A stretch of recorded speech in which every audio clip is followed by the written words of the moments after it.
নমস্কার সদ্গুরু।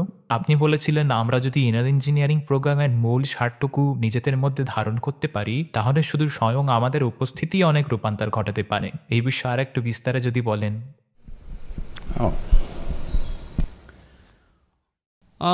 সম্ভবত কয়েকদিন আগে এইরকমই একটা দর্শনে বোধহয় বলেছিলাম, হয়তো বেশি আলোচনা করিনি।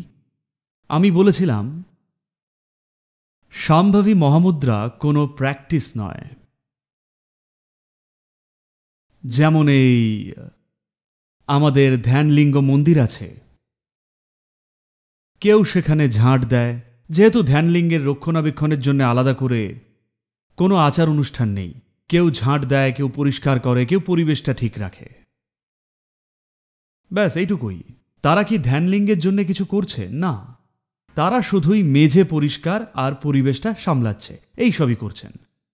তো একবার শাম্ভবী মহামুদ্রায় দীক্ষা হলেও ব্যাপারটা এমনই, এটা একটা বিশেষ প্রাণ প্রতিষ্ঠা। আমি সব সময় বলে আসছি, সবচেয়ে সহজ প্রাণ প্রতিষ্ঠার উপাদান হলো একজন জীবন্ত মানুষই। মানুষ যে এই গ্রহে বিবর্তনের সর্বোচ্চ শিখরে আছে তা অকারণে নয়, এটাই এই গ্রহের সবচেয়ে সেরা উপাদান। কিন্তু মানুষের একমাত্র সমস্যা হল, যেদিন তারা দীক্ষার জন্যে আসে সেদিন তারা একদম বিভোর হয়ে যায়, আর জানেন তো, আনন্দাশ্রু ঝরে পড়ে। কিন্তু কয়েক ঘন্টা বা কয়েক দিনেই মানুষটা কে তার ভিত্তিতে সে আগের অবস্থায় পিছিয়ে যায়। সবাই হয়তো নয়, কিন্তু তাদের অনেকেই।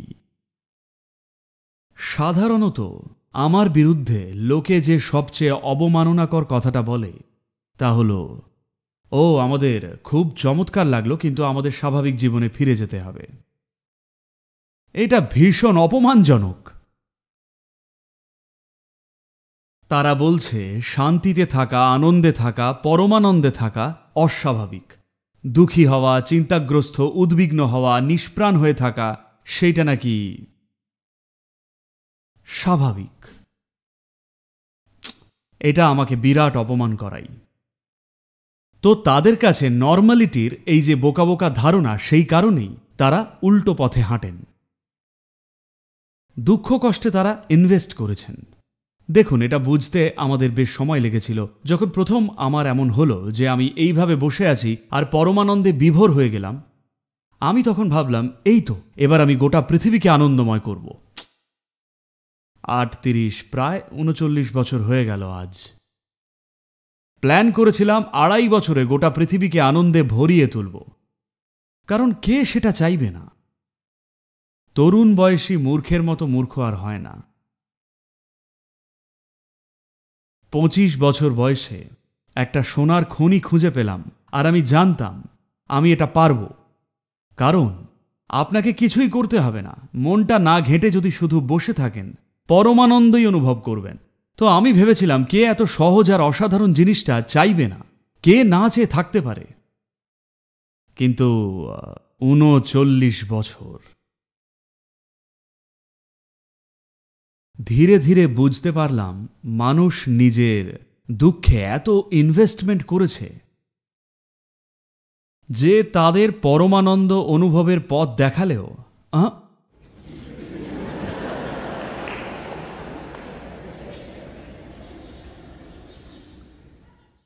তারা উঠে হাঁটতে গেলেও এই বালিশটা, এমনকি চেয়ারটাও সঙ্গে নিয়ে হাঁটতে চায়। হ্যাঁ,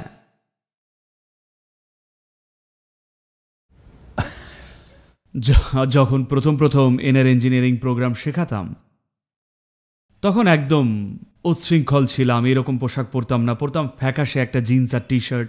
উচ্ছৃঙ্খলভাবে কথা বলতাম, আমার ভাষা ভদ্র ছিল না, যা খুশি বলে দিতাম।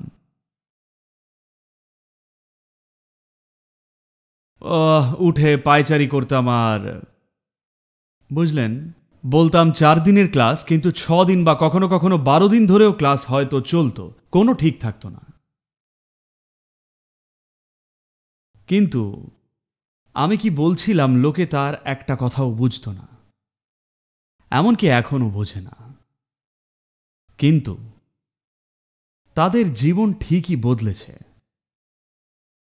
কারণ শুধু এভাবেই এটা কাজ করে।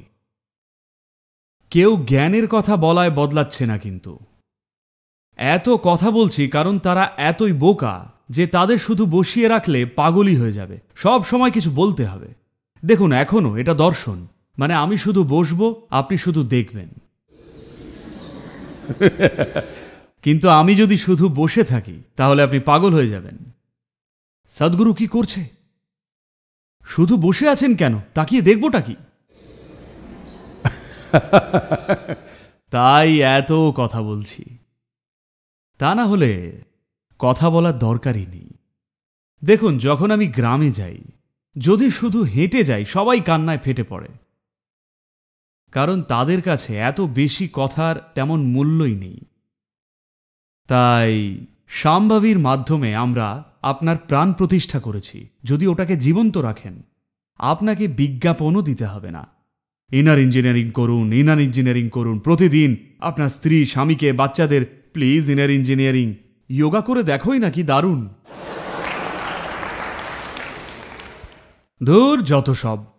বউ বলবে তোমার যোগ তোমার কাছেই রাখো, কারণ তারা উন্নতির কিছু দেখতে পাচ্ছে না। আপনি হয়তো দারুণ দারুণ কথা বলছেন, কিন্তু কতটা দারুণ সেটার চোখের সামনে একটা প্রমাণ তো থাকতে হবে। যখন তারা আপনাকে দেখবে, তাদের যেন মনে হয়, বাহ, আমিও এইরকমই হতে চাই। যদি সেটা ঘটে, তবেই রূপান্তর ঘটে। তো যেহেতু এটা একটা প্রাণ প্রতিষ্ঠা, একভাবে আমরা যা করার চেষ্টা করছি তা হল চলমান মন্দির গড়া। বুঝলেন? যদি পাথরের মন্দির বানান, সেটা স্থির থাকে, কোথাও নিয়ে যাওয়া যায় না। হ্যাঁ, ধ্যানলিঙ্গ যেহেতু ভৌত প্রকৃতির ঊর্ধ্বে, তাই চাইলে সর্বত্র সে উপলব্ধ, কিন্তু তার জন্য একটা নির্দিষ্ট মাত্রার গ্রহণযোগ্যতাও দরকার। তাই সেই জন্যই আমরা ভেবেছিলাম লক্ষ লক্ষ চলমান মন্দির বানাবো। তাই যখন আপনি হাঁটেন, আপনারা যারা দীক্ষিত, যখন আপনি কোথাও হেঁটে যান, যখন আপনি বাড়িতে থাকেন, আপনাকে অবশ্যই বুঝতে হবে নিজের বাড়িতে আপনি একটা মন্দিরই, রাস্তায় থাকলেও আপনি মন্দির। অবশ্যই হাঁটুন এটা জেনে। মানুষ আপনার কাছে একটা বিশেষভাবে আসবে। আপনাকে কোনো বিজ্ঞাপন বা প্রচারও করতে হবে না। আপনাকে নিজের কপালে ইনার ইঞ্জিনিয়ারিং ট্যাটুও করে রাখতে হবে না। এইসব কিছুরই দরকার নেই। শুধুই জীবন্ত থাকুন, সত্যি সত্যি সত্যি জীবন্ত। যদি এমনভাবে বাঁচেন যে সব সময় আপনি সাড়া দিচ্ছেন সীমাহীনভাবে, কোনো বাধা বাঁধন নেই। যদি আবেগের স্তরে জগতের প্রতি একজন মায়ের মতো থাকেন, কিচ্ছু করতে হবে না, শুধু ওখানে বসে থাকুন, দেখবেন মানুষ বদলে যাবে। শুধু মানুষ নয়, গাছপালা, পশুরাও সাড়া দেবে। আপনার চারপাশের সমস্ত কিছু, এমনকি জড় পদার্থ অন্যভাবে স্পন্দিত হবে 100 ভাগ। আপনাদের বলছি, এখন অনেক টেক্সট বুক বিজ্ঞানী আছেন যারা সঙ্গে সঙ্গে বলবেন, ও উনি ভুয়ো বিজ্ঞান ছড়াচ্ছেন।